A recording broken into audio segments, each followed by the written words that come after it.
Hello, আসসালামু আলাইকুম। আমি জাকির আহমেদ সৈকত আছি এইচএসসি হিসাব বিজ্ঞান প্রথম পত্রের কার্যপত্রের দ্বিতীয় ক্লাসে। আশা করি সবাই ভালো আছেন। আলহামদুলিল্লাহ, আমিও ভালো আছি। তো আমরা কার্যপত্রের অলরেডি একটা ক্লাস আমরা নিয়ে নিয়েছি কার্যপত্রের সমন্বয় জাবেদার উপরে। আমি ওই ক্লাসে বলেছিলাম যে কার্যপত্রের প্রাণ হচ্ছে সমন্বয় জাবেদা। সমন্বয় জাবেদা ব্যতীত কার্যপত্র একদম ইম্পসিবল। সো সমন্বয় জাবেদা বোঝানোর ক্ষেত্রে আমি একটা ক্লাস নিয়েছি, যেটা হচ্ছে ক্লাস নাম্বার 1। আজকে আমার ক্লাস 2 এর মেন পারপাস হচ্ছে আমি খুব ইম্পর্টেন্ট কিছু সমন্বয় জাবেদা এই জায়গায় দিয়ে দিচ্ছি, যে সমন্বয় জাবেদাগুলো মানে প্রথম ক্লাস দেখার পর যদি আপনি বুঝে থাকেন তাহলে এইগুলো আপনি অটোমেটিক্যালি পারবেন, ঠিক আছে? আর যেগুলো আপনি পারেন না একটু বোঝার চেষ্টা করুন। আর যারা এই নিয়মটাই জানেন না, বুঝেন না, বা আগে সায়েন্স ছিলেন বা আগে মানবিক শাখা ছিলেন, এখন হঠাৎ করে বিজনেস স্টাডিসে চলে আসছেন, তো তারা মুখস্থ করে নিতে পারেন। আমি এটা বলতে চাচ্ছি যে আমি এখন যে কয়েকটা আপনাদের সাজেশন, এটা সাজেশন বলা যায়, যে সমন্বয় যাবে তাই সাজেশন বলা যায়, বিষয়টা যদিও হাস্যকর। তো আপনারা যদি এখানে আমি খুব কম মানে 15-16টার মতো জাবেদা দিয়েছি, যদি এই জাবেদাগুলো আপনার কন্ট্রোলে থাকে, আপনার আয়ত্তে থাকে, সেটা আপনি বুঝেই হোক আর মুখস্থই হোক, বুঝে হইলে তো আলহামদুলিল্লাহ, তাহলে আপনি কার্যপত্রতে আপনি অনায়াসে ভালো কিছু করতে পারবেন, ঠিক আছে? মানে কার্যপত্রে আসে সব থেকে বেশি আসে এমন কিছু চাপেদার সমন্বয়ে আজকে হচ্ছে আমাদের ক্লাস। তো আমি একটা কথা বলে নিই, যারা প্রথম ক্লাসটা দেখছো না, আমি বলবো আগে প্রথমটা দেখে আসো। প্রথম ক্লাস দেখার কোনো বিকল্প নাই। যদি প্রথমটা সুন্দর করে দেখে নোট না করো তাহলে এই ক্লাসটা তোমার জন্য ফাও, ঠিক আছে? আর যদি প্রথম ক্লাসটা সুন্দর করে দেখে আসো তাহলে এই ক্লাসটা তোমার জন্য একদম ইজি। হ্যাঁ, এই ক্লাসটা কার্যপত্রের জন্য সব থেকে বেশি প্রয়োজন। এই ক্লাসটাকে আমি প্রাণের সাথে তুলনা করতেছি, ঠিক আছে? তো যাই হোক, কথা বাড়াবো না। আর যারা আমাদের চ্যানেলে নতুন, ঠিক আছে, অবশ্যই আমাদের চ্যানেলে সাবস্ক্রাইব করে বেল বাটনটা প্রেস করে রাখবা পরবর্তী ক্লাস সবার আগে পাওয়ার জন্য।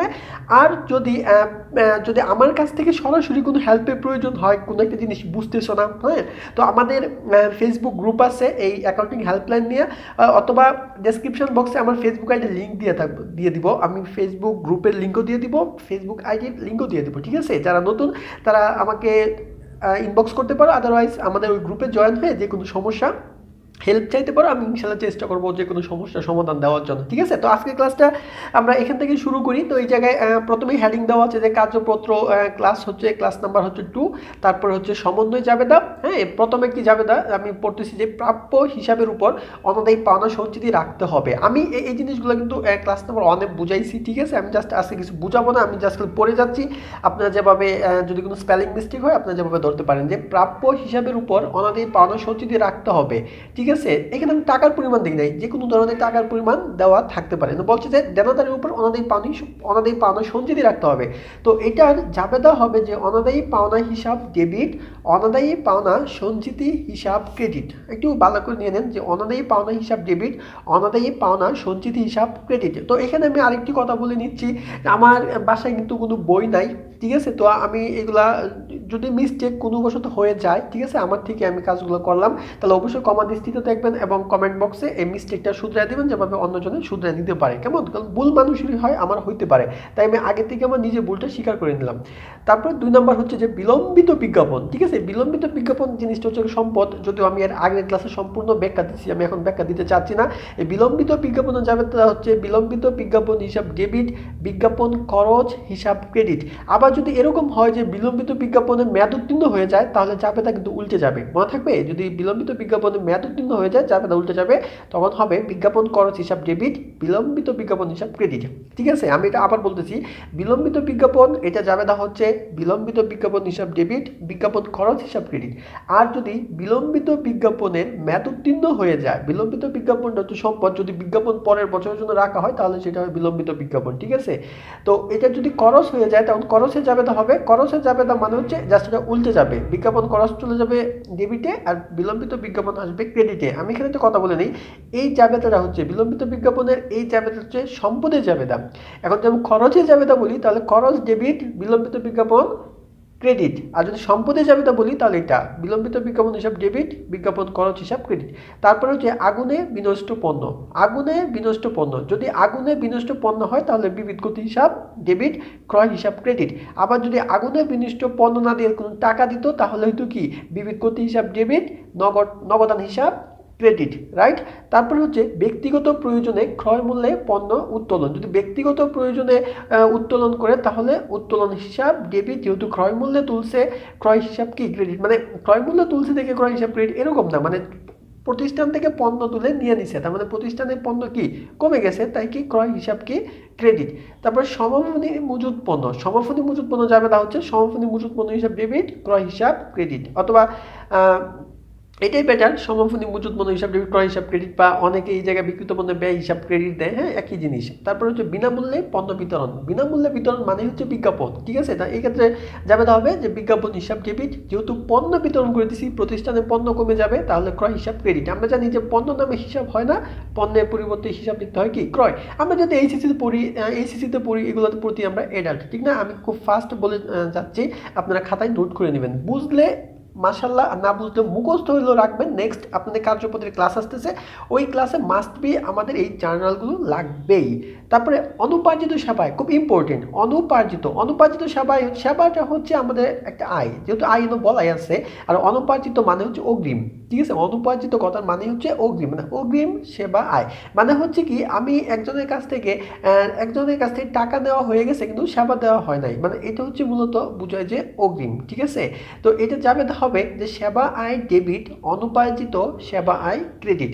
আবার এই অনুপার্জিত সেবা আয় যদি উপার্জিত বলা হয় বা অর্জিত বলা হয়, ঠিক আছে, মানে অনুপার্জিত সেবা আয় উপার্জিত বলা থাকতে পারে, অর্জিত বলা থাকতে পারে, বা মেয়াদ উত্তীর্ণ বলা থাকতে পারে। যদি এরকম বলে যে অনুপার্জিত সেবা আয় অর্জিত হয়েছে, ঠিক আছে, বা উপার্জিত হয়েছে, বা অনুপার্জিত সেবায় মেয়াদ উত্তীর্ণ হয়েছে, তখন যাবেটা হবে ওই যে উপরে যে যাবেটা ছিল অনুপার্জিত সেবায় যেটা ছিল এটা জাস্ট উল্টে যাবে, উল্টে গেলে যাবে হবে অনুপার্জিত সেবায় ডেবিট, সেবা হিসাব ক্রেডিট। এখানে অব্যবহৃত মনিহারি বা মনিহারি মজুদ আছে, দুটা কথাই এক, যেটাই থাকুক না কেন আমাদের যাবেটা হবে অব্যবহৃত মনিহারি হিসাব ডেবিট, মনিহারি খরচ হিসাব ক্রেডিট। এটা হচ্ছে সম্পদের যাবেদা। এই যে যদি না অব্যবহৃত মনিহারি থাকে তাহলে এটা হবে কিসের যাবেদা, সম্পদের যাবেদা। আর যদি খরচের যাবেদা দিতাম তাহলে মনিহারি খরচ হিসাব ডেবিট হইতো এবং অব্যবহৃত মনিহারি হিসাব ক্রেডিট হতো, ঠিক আছে। সম্পদের যাবেদায় সম্পদ ডেবিট, অব্যবহৃত মনিহারিটা হচ্ছে সম্পদ, ঠিক আছে, বা মনিহারি মজুদ এটাও সম্পদ, তাই যাবেদা হচ্ছে অব্যবহৃত মনিহারি হিসাব ডেবিট, মনিহারি খরচ হিসাব ক্রেডিট। তারপরে হচ্ছে আমাদের অব্যবহৃত সাপ্লাইজ, এই যে সেম অব্যবহৃত সাপ্লাইজ বা সাপ্লাইজ মজুদ দুইটাই হচ্ছে সম্পদ, সো এটা সম্পদের যাবেদা, অব্যবহৃত সাপ্লাইজ ডেবিট, সাপ্লাইজ খরচ ক্রেডিট। এখন যদি এটা খরচের যাবেদা হইতো তাহলে যাবেদা হইতো সাপ্লাইজ খরচ হিসাব ডেবিট, অব্যবহৃত সাপ্লাইজ হিসাব ক্রেডিট, মানে যাবেদা উল্টে যেত। তারপরে সেবা প্রদান করা হয়েছে কিন্তু এখনো বিল পাওয়া যায়নি, এইটার মানে যা অনাদায়ী সেবা একই, বকেয়া সেবা একই, ঠিক আছে। এটা আয়ের বকেয়া ধরা যেতে পারে, কিন্তু যেহেতু সেবা প্রদান করা হয়েছে এখনো বিল পাওয়া যায়নি, তার মানে আমি যার কাছ থেকে বিলটা পাই নাই সে আমার দেনাদার হিসাবে কি হয়ে যাবে, লিপিবদ্ধ হয়ে যাবে। সো দেনাদার হিসাব ডেবিট বা প্রাপ্য হিসাব ডেবিট, সেবা আয় হিসাব ক্রেডিট। আমরা জানি আয় সর্বদাই ক্রেডিট, তাই সেবা আয় হিসাব ক্রেডিট, ঠিক আছে। আবার যদি আমাদের আয় হ্রাস করার প্রয়োজন হয় তখন সেই ক্ষেত্রে আমরা আয়কে ডেবিট করি। হ্যাঁ, যে কোনো সম্পদের অবচয় বা অবলোপনে যাবে তা সেম একই থাকবে, যে কোনো সম্পদের বলতে পারে আসবাবপত্র অবচয়, দালান কোঠার অবচয়, জমির অবচয়, ভূমির অবচয়, ঠিক আছে। হ্যাঁ, আর কিছু কিছু সম্পদ আছে যেগুলো অবচয় হয় না, অবলোপন হয়, ঠিক আছে। মানে কিছু কিছু সম্পদ যেগুলো চুক্তিবদ্ধভাবে নেওয়া হয় এগুলা মূলত অবলোপন, যেরকম ইজারা সম্পদ, কোনো একটা কিছু জিনিস আমি লিজে নিলাম 10 বছরের জন্য, তো আমি 1 বছর ব্যবহার করে ফেললাম, সো এটা হয়ে গেল আমার অবলোপন। আবার যদি আমি কোনো একটা সম্পদ কিনি, সেটা আসবাবপত্র কিনলাম, যন্ত্রপাতি কিনলাম বা দালান কোঠা কিনলাম, ঠিক আছে, ওইগুলোর ক্ষেত্রে হয় কি অবচয়। যদি বলে যে আসবাবপত্রের অবচয়, যাবে হবে অবচয় হিসাব ডেবিট, পুঞ্জীবিত অবচয়, মানে এই জায়গায় ওই সম্পদ বলতে আমি যে জাবেদার এন্ট্রিতে যে সম্পদের নাম থাকবে এইটা জাস্ট এই জায়গায় বসায় দেবো। সাপোজ আমি বললাম যে আসবাবপত্রর অবচয়, তাহলে জাবেদা হবে অবচয় হিসাব ডেবিট, পুঞ্জীবিত অবচয়, আসবাবপত্র হিসাব ক্রেডিট। এখন যদি আসবাবপত্র না বলে যন্ত্রপাতির অবচয় বলে, এই জায়গায় জাবেদা হবে অবচয় হিসাব ডেবিট, পুঞ্জীবিত অবচয়, যন্ত্রপাতি হিসাব ক্রেডিট। এখন বলো ইজারা সম্পত্তির অবলোপন, যদি অবলোপন থাকে তাহলে অবচয়ের জায়গায় জাস্ট অবলোপন বসবে, যে অবলোপন হিসাব ডেবিট, তখন আর পুঞ্জীবিত দরকার নাই, তখন জাস্ট ওই সম্পদ হিসাব ক্রেডিট দিয়ে দিলেই হবে, যে বললাম যে ইজারা সম্পত্তির উপর 5,000 টাকা অবলোপন করো, জাবেদা হবে অবলোপন হিসাব ডেবিট, ইজারা সম্পত্তি হিসাব ক্রেডিট। এরপরে সবচেয়ে ইম্পর্টেন্ট যেগুলো আমি প্রথম ক্লাসে আলোচনা করে আসছি, খুব ভালোভাবে ব্যাখ্যা সহ আলোচনা করে আসছি, প্রথম ক্লাসটা হচ্ছে সবথেকে গুরুত্বপূর্ণ, ঠিক আছে? আমি প্রথম ক্লাসটা কিন্তু এটা নিচ্ছি জাস্ট, তারপর একটা সাজেশন হিসাবে জাস্ট এখানে আমি একটু বলে দিচ্ছি। প্রথম হচ্ছে যে খরচের বকেয়া জাবেদা কেমন হবে যদি খরচের বকেয়া, মানে এই একটা কথা দ্বারা যত খরচের বকেয়া আছে সকলগুলা কিন্তু এক কথা দ্বারা আমি ইনক্লুড করে দিচ্ছি যে খরচের বকেয়া জাবেদা হচ্ছে যে খরচ হিসাব ডেবিট, বকেয়া খরচ হিসাব ক্রেডিট। যত ধরনের খরচের বকেয়া থাকুক না কেন সেম জাবেদা, খরচ হিসাব ডেবিট, বকেয়া খরচ হিসাব ক্রেডিট। আমি একটা ব্যাখ্যা দিচ্ছি ছোটো করে, সাপোজ বেতন বকেয়া 200 টাকা, মানে বেতন বকেয়া, তারপরে বলছে তার মানে বেতন হচ্ছে খরচ, তার মানে এই যে বেতন বকেয়া, বেতনটা কি খরচ না? তার বেতন যদি খরচ হয় তার সাথে কি আছে বকেয়া আছে, তার মানে এই রোলস হচ্ছে খরচের বকেয়ার মধ্যে পড়তেছে। তো খরচের বকেয়ার মধ্যে যদি আমরা পড়ে এটা বলছে যে তাই বেতন ওই খরচের জায়গায় বসিয়ে দিব, তার মানে এই যে খরচের যে জায়গাটা আছে এই জায়গাটা জাস্ট আমরা কি বসায় দিব, ওই বেতনটা বসায় দিব। আবার এই যে খরচটা আছে এই খরচে কি বসায় দিব, বেতনটা বসায় দিব। সো জাবেদা কি হবে যে বেতন হিসাব ডেবিট, বকেয়া বেতন হিসাব ক্রেডিট। এখানে যদি আমাদের বেতন না থেকে, সাপোজ আমাদের বেতন যদি না থেকে যদি আমাদের ভাড়া থাকতো, ভাড়া যদি বেতন না থেকে আমাদের ভাড়া থাকতো তাহলে জাস্ট এই খরচের জায়গায় আমরা কি বসাই দিতাম, ভাড়া বসাই দিতাম। আই মিন এই যে খরচটা এই জায়গায় আমি বসাই দিতাম কি ভাড়া হিসাব ডেবিট, আবার এইখানে বসাই দিতাম কি যে ভাড়া হিসাব কি ক্রেডিট, জাস্ট খালি সেম এতটুকুই। আবার যদি এখানে ঋণের সুদ বকেয়া বলতো, ঋণের সুদ, এখানে যদি বলতো যে ঋণের সুদ বকেয়া, আমরা জানি যে ঋণের সুদ, হ্যাঁ, যে দায়ের সুদও আমরা জানি যে আমাদের খরচ এটা দিতে হয়, ঠিক আছে? ঋণের সুদ যদি ঋণের সুদ বলতো তাহলে জাস্ট আমরা এই যে ঋণের সুদটা যে আছে, আমরা এই যে ঋণের সুদটা, এই ঋণের সুদটা জাস্ট খালি আমরা এই যে খরচের জায়গাটার মধ্যে আমরা কি করতাম, বসায় দিতাম। আমরা ঋণের সুদটা জাস্ট এই জায়গায় বসায় দিতাম, সরি।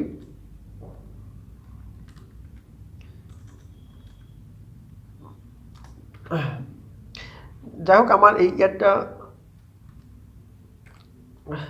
যে ঋণের সুদ, আমরা জাস্ট এই খরচের জায়গায় আমরা ঋণের সুদটা বসায় দেব, ঋণের সুদ হিসাব ডেবিট, আবার বকেয়া ঋণের সুদ হিসাব ক্রেডিট।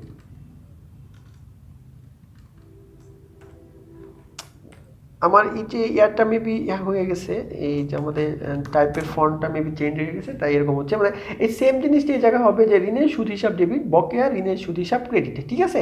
আমি জাস্ট এই জায়গায় ব্যাখ্যাটা দিয়ে দিচ্ছিলাম, তো জাবেদা হবে যে প্রথম যেটা ছিল যে বকেয়া বেতন, হ্যাঁ, বেতন হিসাব ডেবিট, বকেয়া বেতন হিসাব ক্রেডিট। তার মানে এই যে ফরম্যাটটা, এই ফরম্যাটটার মধ্যে যে খরচের বকেয়াই হোক না কেন, যে কোনো ধরনের খরচের বকেয়া হোক না কেন, জাস্ট খালি এই খরচের জায়গাটা যে আমাদের ছিল এইখানে জাস্ট খালি খরচের নামটা আমরা বসায় দিব, রাইট?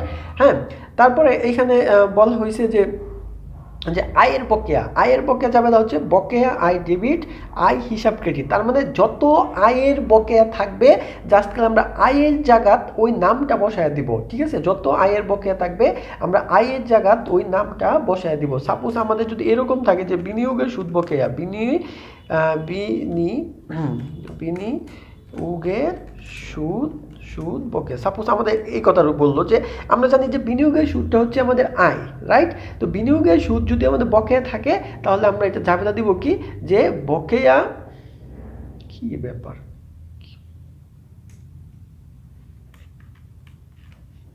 আচ্ছা যাই হোক আমার পিসির কি যেন কাজ করতেছে না।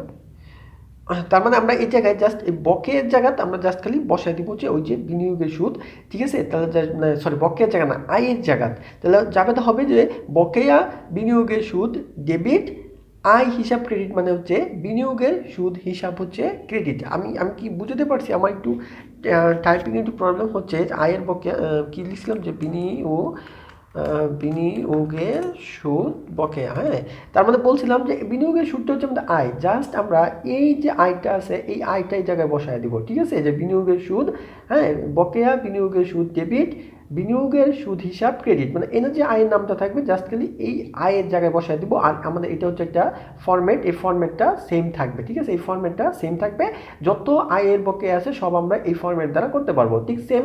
যদি খরচের অগ্রিম বলে তাহলে আমরা খরচের অগ্রিমের ফরম্যাট হচ্ছে অগ্রিম খরচ ডেবিট। সাপোজ এখানে খরচের অগ্রিম বললো যে বেতন অগ্রিম, হ্যাঁ, সাপোজ বললো যে বেতন কি হচ্ছে আমার বেতন অগ্রিম, বেতন অগ্রিম, সাপোজ বেতন অগ্রিম, ভাড়া অগ্রিম, বিমা সালামে অগ্রিম, ঠিক আছে, যে কোনো জিনিস অগ্রিম হইতে পারে, মনিয়ারি অগ্রিম, হ্যাঁ, এই সকল কিছু অগ্রিম বলা থাকলে জাস্ট আমরা এই যে খরচের যে জায়গা, এখানে যে খরচটা আছে খরচটা বসাই দেবো সেম। তার মানে হবে এই বেতনটা যদি আমরা এই জায়গায় বসাই তাহলে হবে অগ্রিম বেতন ডেবিট বেতন হিসাব ক্রেডিট, মানে এই খরচের জায়গাতে তো কি বসবে আমার এই বেতনটা বসবে, তাহলে হবে অগ্রিম বেতন ডেবিট বেতন হিসাব ক্রেডিট, ঠিক আছে। আবার যদি খরচের অগ্রিম মেয়াদ উত্তীর্ণ হয় তাহলে যাবে উল্টে যাবে, যদি এরকম বলছে যে বেতন অগ্রিম মানে মেয়াদ উত্তীর্ণ অগ্রিম বেতন বা বেতন অগ্রিম মেয়াদ উত্তীর্ণ হয়েছে, এরকম ভাড়া অগ্রিম মেয়াদ উত্তীর্ণ হয়েছে, এরকম যদি থাকে তাহলে যাবে উল্টে যাবে, তখন যাবে হবে খরচ হিসাব ডেবিট অগ্রিম খরচ হিসাব ক্রেডিট। তারপরে এই আয়ের ক্ষেত্রেও সেম, আয়ের অগ্রিম যদি বলা থাকে তাহলে যে আয়টা থাকবে ফরম্যাট সেম থাকবে, যে আয় হিসাব ডেবিট অগ্রিম আয় হিসাব ক্রেডিট, যে আয়টা থাকবে জাস্ট ওই আয়টা আমরা এই আয়ের জায়গায় আমরা কি করব বসায় দেবো, ঠিক আছে। এবার সাপোজ আমাদের বললো যে সেবা অগ্রিম, হ্যাঁ, ও বা অগ্রিম সেবা, অগ্রিম সেবা, সাপোজ এটা আমাদের বললো যে অগ্রিম সেবা, তার মানে এই যে সেবাটা জাস্ট আমরা এখানে আমাদের অগ্রিমটা হচ্ছে অগ্রিম আয় আর আয়টা হচ্ছে সেবা, জাস্ট এই আয়ের জায়গায় বসাই দেবো সেবা, যে সেবা আয় হিসাব ডেবিট অগ্রিম সেবা আয় হিসাব কি ক্রেডিট, ঠিক আছে। আবার যদি এগুলো যদি মেয়াদোত্তীর্ণ হয়ে যায় তখন যাবে আমাদের কী হয়ে যাবে উল্টে যাবে, ঠিক আছে। মানে যত অগ্রিম আয় আছে সকল আমরা এই ফরম্যাটের মধ্যে ইউজ করে আমরা ব্যবহার করতে পারি। তারপরে এখানে একটা নোট দেওয়া হয়েছে যে মনে রাখতে হবে রেওয়া মিলে খরচ দেওয়া থাকলে সমন্বয় জাবেদা হবে সম্পদের, আর যদি সম্পদ দেওয়া থাকে তাহলে সমন্বয় জাবেদা হবে খরচের। তো আমরা জানি আমাদের যদি সমন্বয় জাবেদা করতে হয় কার্যপদ্ধতিতে উপরে একটা রেওয়া মিল দেওয়া থাকে, হ্যাঁ, ওই রেওয়া মিলে যদি আমাদের সম্পদ দেওয়া থাকে, সাপোজ রেওয়া মিলে দেওয়া হলো অগ্রিম বিমা, রেওয়া মিলে দেওয়া রইল যে অগ্রিম বিমা, এখন আমাদের বলছে যে বিমার 5,000 টাকা মেয়াদ উত্তীর্ণ হয়েছে, তো আমরা অগ্রিম বিমা দেওয়া আছে, তার মানে আমাদের জাবেদা হবে কার, যে যদি আমাদের অগ্রিম বিমাটা হচ্ছে আমাদের সম্পদ, এটা বুঝতে হবে যে কোনটা সম্পদ এবং কোনটা খরচ, তার মানে অগ্রিম বিমা দেওয়া আছে, অগ্রিম বিমা হচ্ছে সম্পদ, তাহলে যদি রেওয়া মিলে যদি কি দেওয়া থাকে, যদি এখানে বলো যে যদি সম্পদ দেওয়া থাকে তার মানে অগ্রিম বিমা দেওয়া আছে সম্পদ দেওয়া আছে, তার মানে জাবেদা হবে কি খরচের, যখন খরচের জাবেদা দিব তখন কি হবে যে খরচ হিসাব ডেবিট, হ্যাঁ, অগ্রিম খরচ হিসাব ক্রেডিট, ঠিক আছে। যখন আমরা খরচের জাবেদা দিব যে খরচ হিসাব ডেবিট অগ্রিম খরচ হিসাব ক্রেডিট, এখন রেওয়া মিলে অগ্রিম খরচ দেওয়া রইল, ঠিক আছে, তার মানে এখন জাবেদা হবে আমার যে খরচ হিসাব ডেবিট অগ্রিম খরচ ক্রেডিট। আমি যদি একটু বলি যে রেওয়া মিলে দেওয়া অগ্রিম বিমা 10,000, এখন সমন্বয় বললো যে অগ্রিম বিমার 5,000 টাকা মেয়াদ উত্তীর্ণ হয়েছে, তার মানে খরচের জাবেদা দিব, খরচের জাবেদা কি হবে যে বিমা খরচ হিসাব ডেবিট অগ্রিম বিমা হিসাব ক্রেডিট।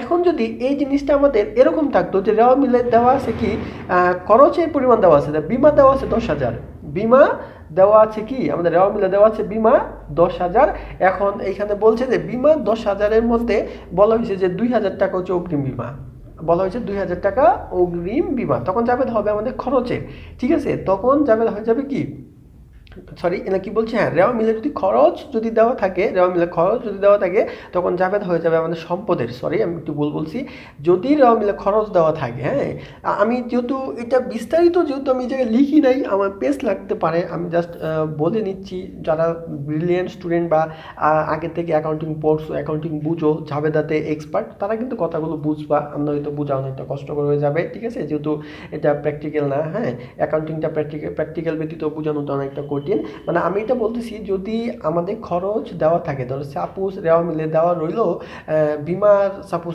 রেওয়া মিলে দেওয়া রইল যে বিমা রেওয়া মিলে দেওয়া রইল যে সাপোজ 20,000, ঠিক আছে, তো এখন সমন্বয়ে আমাকে বললো যে অগ্রিম বিমা, ঠিক আছে, 10,000 অগ্রিম বিমা 10,000, তার মানে এই ক্ষেত্রে যেহেতু রেওয়া মিলে খরচ দেওয়া আছে তার মানে জাবেদা হবে কি, রেওয়া মিলে যদি খরচ দেওয়া থাকে তাহলে জাবেদা হবে সম্পদের, তখন জাবেদা হবে যে অগ্রিম বিমা ডেবিট বিমা খরচ হিসাব ক্রেডিট। আবার যদি রেওয়া মিলে অগ্রিম বিমা দেওয়া থাকে মানে সম্পদটা দেওয়া থাকে, সবার ক্ষেত্রে সেম, যদি রেওয়া মিলে আমাকে অগ্রিম বিমা মানে সম্পদটা দেওয়া থাকে তাহলে জাবেদা হবে কি যে খরচ হিসাব ডেবিট সম্পদ হিসাব ক্রেডিট, মানে বিমা হিসাব ডেবিট অগ্রিম বিমা হিসাব ক্রেডিট। যাই হোক, যদি আমরা এই নোট যদি আমাদের মনে থাকে তাহলে ভালো, আর যদি মনে না থাকে তাহলে এইখানে আমি যে মাত্র 15-16টা বিষয় নিয়ে আমি আলোচনা করছি, কয়েকটা বিষয় নিয়ে আলোচনা করছি, ঠিক আছে, এইগুলা এখান থেকে দেখে ক্লাসটা স্কিপ না করে ক্লাসটা দেখে প্রতিটা যে জাবেদা আছে জাবেদাগুলো খাতার মানে নোট করে নেওয়া, আমি বলি সবচেয়ে বেটার হবে খাতা নোট করে নেওয়া, এবং এই 15টা জাবেদা তোমাদের মাত্র 10 মিনিট লাগার কথা আয়ত্ত করলে, ঠিক আছে না, মাত্র কয়েক মিনিট লাগবে, এটা একটু আয়ত্ত করে নাও, তোমার সমন্বয় জাবেদা অনেক হেল্প হবে। হ্যাঁ, আর যদি এই জিনিসগুলো সবগুলো বুঝতে চাও তাহলে আমি প্রথমে একটা ক্লাস দিচ্ছি, বিস্তারিত ওই ক্লাসে বলা আছে, এবং ওই ক্লাসটা অবশ্যই চ্যানেল থেকে খুঁজে দেখে নিবা, ঠিক আছে? তো ভালো থাকবা, সুস্থ থাকবা, খুব শীঘ্রই নেক্সট ক্লাস নিয়ে আসতেছি কার্যপত্রের। তো ওই ক্লাসটা পাওয়ার জন্য আমি আবারও বলতেছি চ্যানেলটা অবশ্যই সাবস্ক্রাইব করে বেল বাটন প্রেস করে রাখবা।